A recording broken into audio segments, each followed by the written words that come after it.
Hi guys, this is comic book artist, writer, and director Graig Weich from BeyondComics.tv with very sad news. My dear friend, my tiger brother, and my business partner, Cary-Hiroyuki Tagawa, star of Mortal Kombat and The Man in the High Castle, and our project, GEKIDO. Unfortunately, he passed away on Thursday, which is just heartbreaking news.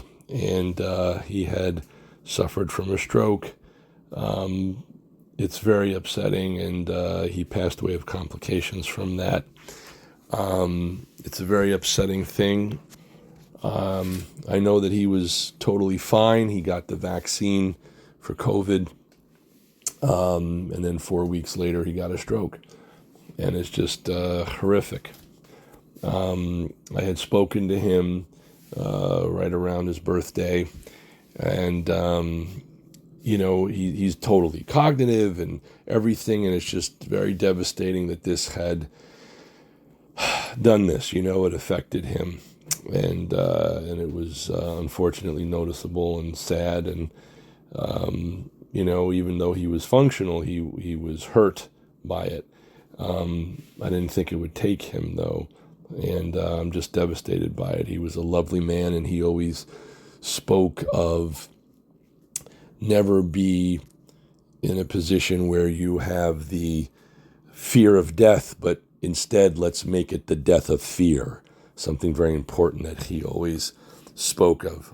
And I was so honored that he became my business partner. He was just wonderful and so terrific, and I met him at the HBO-sponsored Urban Action Film Festival when I won the animated Best Action Blood and Bones short for my characters, Ravedactyl and Codename Justice, and he was amazing. And he'd even call me up from whatever country he was in and be like, at 2 o'clock in the morning, "Greg, are you ready to meditate?" And I'd be like, "Oh, yes, Cary." And we would, and it was the best.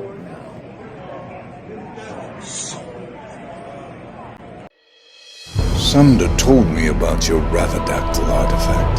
Tell me where GEKIDO and Cleo are. You're no god. I am a god.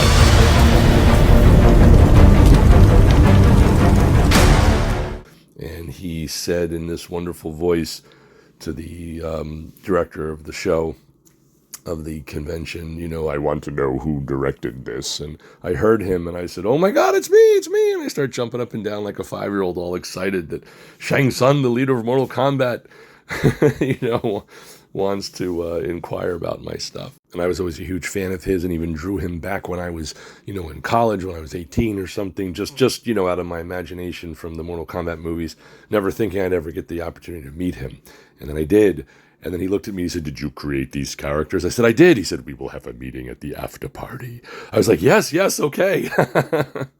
And I saw him dancing with this very attractive girl at the after party, and I didn't want to bother him. And then he looks at me out of the corner of his eyes, and he looks at the girl and says, "Excuse me, this is important." And he walks away from her and comes over to me, and I said, "Oh my God, that's how I know he's serious." And we had this huge conversation together, and he was saying how upset he was that Warner Brothers Interactive, who bought Midway Games for Mortal Kombat, wouldn't let him buy equity in the company. They use his name, his likeness, everything, and they wouldn't let him buy shares in the company. So he said, "I'll let you use my name and likeness as a new character on one condition." I said, "What's that?" He said, "That you let me buy equity in your company." I was like, "Deal!" And the rest is history. Love you and miss you, Cary. You were a great tiger brother.